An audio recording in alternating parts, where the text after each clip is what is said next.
Pasta রান্না করার সময় যদি একটু সবজি দেওয়া হয় তাহলে কিন্তু অনেক ভালো লাগে। আবার অনেক সময় সবজি থাকে না, সেই ক্ষেত্রে সবজি না দিলেও একেবারে যে খারাপ লাগে এরকমও না। আসসালামু আলাইকুম, বিসমিল্লাহির রহমানির রহিম। আশা করি আমার এই ভিডিওটা যে যেখান থেকেই দেখতেছেন আল্লাহর রহমতে ভালোই আছেন। আর মুইও আলহামদুলিল্লাহ ভালো আছি। আজকে বিকেলে ছেলেটাই বলতেছে কি, মা একটু পাস্তা রান্না করো, আমরা মজা করে বাসায় বসে খাই। যাই হোক, ওর কথা মতো আমি বিকেলে সুন্দর আর পাস্তার জন্য একটু সবজি কেটে নিলাম, কয়েকটা পেঁয়াজ পাতা কেটে নিলাম, একটু ফুলকপি কেটে নিলাম, একটা আলু কেটে নিলাম। তো এগুলা আগেই আমি একটু সেদ্ধ করে তারপরে পাস্তাটাও সেদ্ধ দিলাম। সেদ্ধ করার পরে এখন খুব সুন্দর করে একেবারে চালনিতে সেঁকা ঠান্ডা পানি দিয়া ধুইয়া তারপরে উঠাই নিমু। আসলে কি জানেন, এক এক সময় এক একটা জিনিস খাইতে ভালো লাগে, সব সময় আবার সব জিনিস মজা লাগে না। অনেক দিন ধরেই পাস্তাটা তেমন একটা রান্না করা হয় না, এই জন্য ভাবলাম যে ঝাল ঝাল করে যদি পাস্তা রান্না করা হয় তাহলে বাচ্চারাও একটু খাইবে নে। আর অনেক দিন ধরে যেহেতু রান্না করা হয় না, তো এই জন্য আবার শেষে কি করলাম, এক প্যাকেট নুডলসও একটু দিয়ে দিলাম।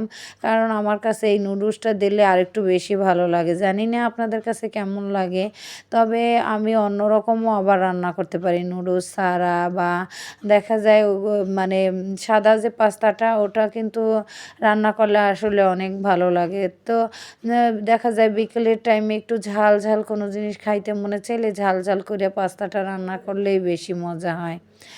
আজকে অনেক কাজের মধ্যেও ছেলে যখন বলছে যে একটু পাস্তা রান্না করে দিবা মা, আমি বলছি আচ্ছা ঠিক আছে। অন্যান্য কাজ তাড়াতাড়ি মানে শেষ করে তারপরে ওর জন্য, আবার ওর জন্য না, বাসায় সবাই খাইবে, এর জন্য সবার জন্যই আমি এখানে কিন্তু পাস্তাটা সেদ্ধ করার পরে ঠান্ডা পানি দিয়া খুব সুন্দর করে মানে এই করছি, চালনিতে উঠাইয়ে তারপরে ছেঁকে নিছি। এখন এটারে ডিম দিয়া, তারপরে টমেটোর সস দিয়া, তারপরে খুব সুন্দর করে ঝাল ঝাল করে রান্না করব। এখানে টমেটোর সসটা আবার হয়েছে কি, টমেটোর সস নাই, টমেটো রাখা ছিল ফ্রিজে। আমি প্রত্যেক বছরই টমেটোর সিজন আসলে, তারপরে কম দাম যখন হয়, একেবারে কম দাম, তখন খুব সুন্দর করে ধুইয়া তারপরে কাইটা তারপর পলিতে কইরা রাইখা দেই। দেখা যায় সিজনে যখন টমেটোর অনেক দাম থাকে, তখন দেখা যায় ওই টমেটোগুলো বের কইরা মাছের পাশে হোক, চাটনি বানাইতে হোক, কিংবা পাস্তা রান্নার ক্ষেত্রে হোক, কিংবা মাংসের ভিতরে দিতে হোক, আমি এইভাবেই তারপরে টমেটোটা একেবারে বরফ থাকা অবস্থায় আমি এটারে একেবারে পুঁতা দিয়েও ছেঁচা দিতে পারেন, বা কোনো একটা মানে ছেঁচুনি টাইপের কোনো কিছু থাকলে সেটা দিয়েও ছেঁচা দিতে পারেন। তাহলে হইবে কি, একেবারে গুঁড়ো গুঁড়ো হইয়া যায়, আর একেবারে মনে হয় কি যে ব্লেন্ডার করে নিয়ে আসছে, এত সুন্দর মিহি হয়। যাই হোক, আমি মাঝে মধ্যে প্রায় আদা রসুন বলেন, কিংবা রসুন পেঁয়াজ বলেন, এইভাবে করে নিই যাতে খুব তাড়াতাড়ি হয়। ব্লেন্ডার তো আছে, দেখা যায় ব্লেন্ডার মধ্যে দিয়া আবার একটু কইরা নিয়ে আসতে আসতেও অনেক দেরি হয়ে যায়। যাই হোক, আপনাদের সাথে গল্প করতে করতে কিন্তু আমার পাস্তা রান্না করা কিন্তু প্রায় শেষ। এখন বাচ্চাদেরকে তারপরে খাইতে দেব, খাইতে দিয়ে এখন তো দেখা যায় যে ওদের স্কুল নাই, কোচিং নাই, অনেকটা সময় ফ্রি থাকে। তো আমার বাচ্চারা আবার বাসায় ফ্রি তেমন একটা থাকে না, কারণ ওদের একটার পর একটা কাজ থাকে। ওদের নিজেদের কাজ না থাকলে দেখা যায় আমি ওদেরকে এমন কাজে বসাই দেই। তো এই আর কি অবস্থা। সব সময় বাচ্চাদের অনেক প্রেশারের মধ্যেই থাকতে হয়। ডিসেম্বর মাসটা আসলে ওরা একটু মানে রিল্যাক্স ঘুরতে পারে, একটু মানে রেস্ট নিতে পারে, কিংবা তেমন একটা টেনশন কিন্তু হয় না। যাই হোক, বাচ্চারা তো বাচ্চাদের মানে পছন্দের জিনিসটা পছন্দ করবে, বাইরে ঘুরতে যাওয়া পছন্দ করবে, সব কিছু মিলেই আর এখন আবার দেখেন এই যে মেলা দিয়ে হাট দিয়ে যে কাপড় আনছিলাম, সেইটা দিয়ে মেয়ের জামা বানাই দিতেছি। আমি এখানে লম্বা রাখছি প্রায় 17 ইঞ্চি আর বডিতে রাখছি প্রায় 10 ইঞ্চি, আর 1 ইঞ্চির মতো বাড়তি রাখছি যে এক্সট্রা। তো এখানে কিন্তু ওর দেখা যায় কি, এখন আজকে জামাটা বানাইছি, কালকে যদি এই মানে কয়েকদিন পরার পরে ওর টাইট হয়ে যায়। এই জন্য বানানোর শুরুতেই একটু ঢিলা দিয়ে দিতে চাই, কারণ ছোট মানুষ তো, উঠতি বয়স। এজন্য আবার কি করি যে একটু মানে ঢিলা দিয়ে বানাই। আর টাইট ফিট কাপড় পরা আমার কাছেও ভালো লাগে না, আর ওর কাছেও ভালো লাগে না। যাই হোক, ওর গলাটা দেবো এখান থেকে আমি 2.5, আর 1/2 ইঞ্চি দিলাম আমি ডাউন, আর এখান থেকে বগল হইবে ওর আর মানে 8.5। তো এইভাবে করে আমি জামাটা সুন্দর করে কেটে নিলাম। এখন ও নিচে কুচি দিয়ে দেবে। এই জামাটা আবার নিচে কুচি হবে আর মাঝখানে আবার একটু ফিতা টাইপের হবে। আমি আর এখন আর কষ্ট করে বানাইতে হয় না, কারণ আমারগুলো দেখে দেখে ও যেহেতু শিখে নিছে। এখন বেশিরভাগই ওর জামাগুলো যদি আমি একটু কাইটে দেই, সেই ক্ষেত্রে ওর বানাইতে অনেক সুবিধা হয়, কারণ ছোট মানুষ তো। আর ওরে তো আর আমি শিখাই নাই, ও দেখে দেখে যতটুকু ও আর কি শিখছে, এই আর কি। তো বাচ্চাদেরকে প্রত্যেকটা কাজ শেখানোই আমি মনে করি অনেক জরুরি, কারণ কখন কোন সময় কোন কাজটা লাগে কেউ বলতে পারে না। আমি এখানে ওর মানে জামার লম্বাটা নেব, উপরে তো 15 ইঞ্চি মানে থাকবে। 17 ইঞ্চি আমি নিয়েছি, 15 ইঞ্চি থাকবে, কারণ উপরে ঘাড়ের কাছে মানে শোল্ডার জয়েন করার সময় 1/2 ইঞ্চি যাইবে, আবার নিচে জয়েন করার সময় দেখা যায় 1/2 ইঞ্চি যাইবে। আর এখানে আমার উপরের 15 ইঞ্চি নিয়ে নিচের পার্ট নিয়ে একেবারে আমি ওর জামাটা 42 কাটবো। আগের জামাটা 41-এর মতো কাটছিলাম, কিন্তু তারপরও সেই জামাটা খাটো হয়ে গেছে। এজন্য এইটার বেলায় একটু বড় দিতেছি, যাতে মানে ধুইলে তারপরে জামাটা মানে উইঠা না আসে। আর এইখানে আবার হাতা বানাইতে হবে, আর ওই বাকি কাপড়টা দিয়ে আমি বডির পার্ট আর নিচের পার্টটা কেটে নিয়েছি। এখন ওই বাকি পার্টটা দিয়ে মানে হাতা বানাবো, আর সাইড থেকে যে কাপড়টা বের হয়েছে সেটা দিয়ে আমার গলা হয়ে যাবে। তো এই কাপড়টা আমার কাছে ভালো লাগছে দেখেই আনছি। এটার আরেকটা কালার ছিল, কিন্তু আমি এইটা পছন্দ করতে করতে সেই কালারটা আরেকজনে নিয়ে নিছে। এজন্য আমি আর কই থাক, যেটা আছে এটাই আমি নিয়ে নিই। এটাও দেখতে কিন্তু খারাপ না। আর দেখা যায় যে মানে যে কোনো কাজ আপনি করার ক্ষেত্রে যদি একটু আগ্রহ থাকে, অ্যালার্ট থাকেন বা করার মানে ইচ্ছা পোষণ করেন, তাহলে আপনি কিন্তু খুব সহজেই শিখে যাইতে পারবেন। আর আমি এখন যে টেলারি কাজটা আর কি শিখাই, এখানে দেখা যায় ওদেরকে হাতে কলমে খুব সুন্দর করে শেখাই, আবার মেশিনে বসাইয়া চালানো পর্যন্ত শিখিয়ে দেই, যাতে ওরা নিজেদেরটা বানাবার পাশাপাশি 2-একটা কাস্টমারের জিনিসও বানাইতে পারে। আর যে চায় যে না আমি এই মানে কোনো একটা শোরুমে কাজ করব, কিংবা আমি 2টা মেশিন নিয়ে তারপরে কাজ করব, সেক্ষেত্রে সেও কিন্তু এভাবে কাজ করতে পারে। আর এখন হয়তো অনেকে বলবেন যে আপনি তাহলে কি করেন? আমি এই সেলাই কাজের পাশাপাশি তো প্রশিক্ষণও দেই। তার পাশাপাশি আমার একটা মানে সংসার আছে। সংসারের কাজ সামলাইয়ে, সব কিছু সামলাইয়ে যে এক্সট্রা এই কাজগুলোও আমি করতে পারি, এটাই আল্লাহর কাছে শুকুর, আলহামদুলিল্লাহ। তো সব কিছু মিলাইয়া আল্লাহর কাছে লাখো লাখো শুকুর। যাই হোক, যে বাসার ভিতরে আমার মানে কাস্টমার আসে কিংবা যাদেরকে শিখাই তারা আসে, মানে এই একটা যে আমার যে মনে করেন বাসায় বসেই একেবারে ব্যস্ত থাকতে হয়। তারপরে যদি কোনো কাস্টমারে কাপড় চোপড় নিতে আসে, মানে 3 পিস মানে এই টাইপের কোনো কিছু, তাহলে তো তাদেরকে আবার দেখাইতে হয়। তারপর ওইটা নিয়ে আবার অনেকক্ষণ তাদেরকে সময় দিতে হয়। কোনো কাজ এই পরিকল্পনা ছাড়া হয় না আসলে। আর আপনি সময় ব্যয় না করলেও কোনো কাজে আপনি সফলতা অর্জন করতে পারবেন না। এখানে কিন্তু আমি এখন ওই বডির পার্টটা কাটার পরে, শেষের পার্টটা কাটার পরে এখন চিন্তায় পড়ে গেছি যে একটু মানে কুচি দেওয়া হবে, সামনে একটু কুচি দেওয়া হবে, আবার পাশে একটু পাইপিনের মতো মানে ফিতা দেওয়া হবে।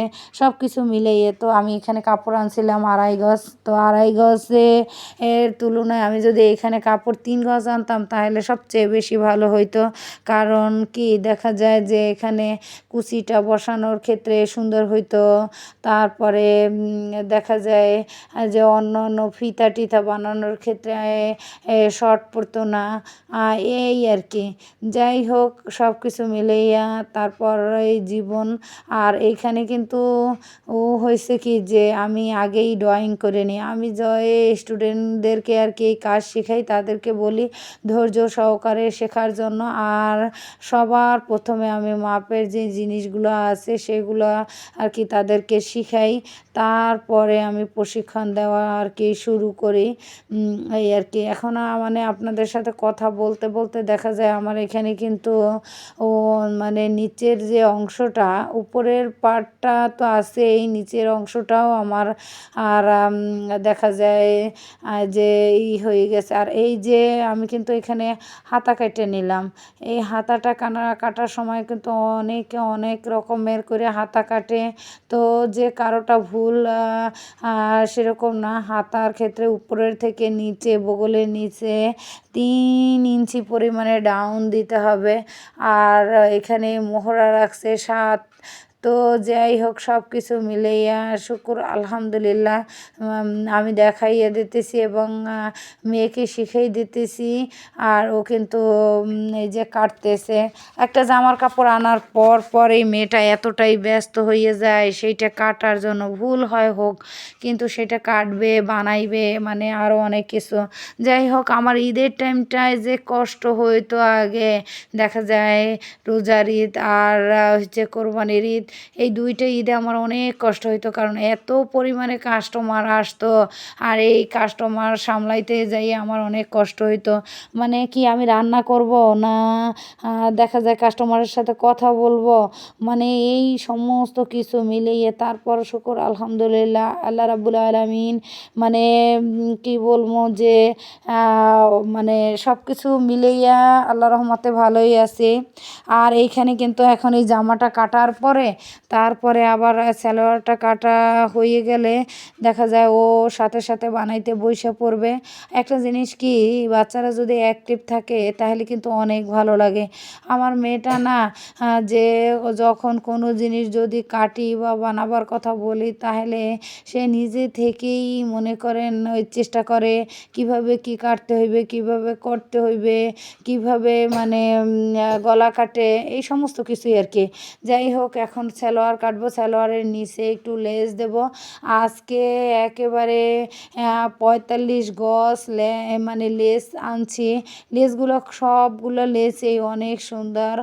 আর আর যেটা আমি সবসময় মানে মানে বলছি যে দেখা যায় এই যে লেসগুলো দিয়ে এখন ওই যে ইকরা জামা বানায়, আসলে কি অনেক ভালো লাগে। আমি কখনো লেস দিয়ে কখনো জামা টামা বানানো আমার কাছে ভালো লাগতো না, প্যারা মনে হয়তো।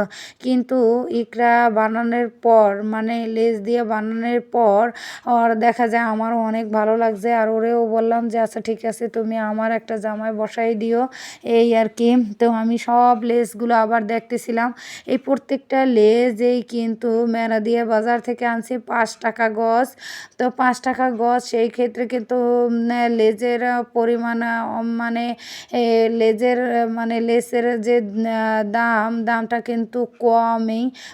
আর ওই লেস এই দেখা যায় এখানে 10 টাকা 20 টাকা করেও মানে দোকানে বিক্রি করে মানে গজ প্রতি। এখানে আমি 3টা কালার আনছি, আরও 2টা কালার আর কি ব্যাগের ভিতরে আছে। এই আর কি। দেখা যায় এখন কিন্তু আমার জামা কাটা শেষ। এখন আমি মানে সালোয়ারের ভাঁজ দিতেছি। যে কোনো কিছুই দেখা যায় যে আপনি যদি মানে করতে চান, যে কোনো কাজের ক্ষেত্রেই দেখা যায় যে মানে পরিশ্রম যদি আপনি না করেন তাহলে দেখা যায় সফলতা অর্জন করতে পারবেন না। সেই জায়গা থেকে বলতে বলতেছি যে পরিশ্রমের উপরে আর কোনো কিছুই নেই। আমি একটা সময় অনেক পরিশ্রম করছি ঘরে বাইরে, এখনও করি, কিন্তু আগের থেকে তুলনামূলকভাবে অনেকটাই কম। আর মাথা ব্যথা তো কম বেশি মনে করেন থাকেই। এই আর কি, এখন সালোয়ারটা এখানে বিছাইছি, এখন খুব সুন্দর করে সালোয়ারে মানে মাপগুলা ওরে বুঝিয়ে দিতেছি, ও আবার খুব সুন্দর করে মানে মাপ দিবে। এখন এই আর কি, সালোয়ারটা কাটার পরে যাব রান্নাঘরে, রান্নার জন্য মানে প্রস্তুতি গ্রহণ করব। আর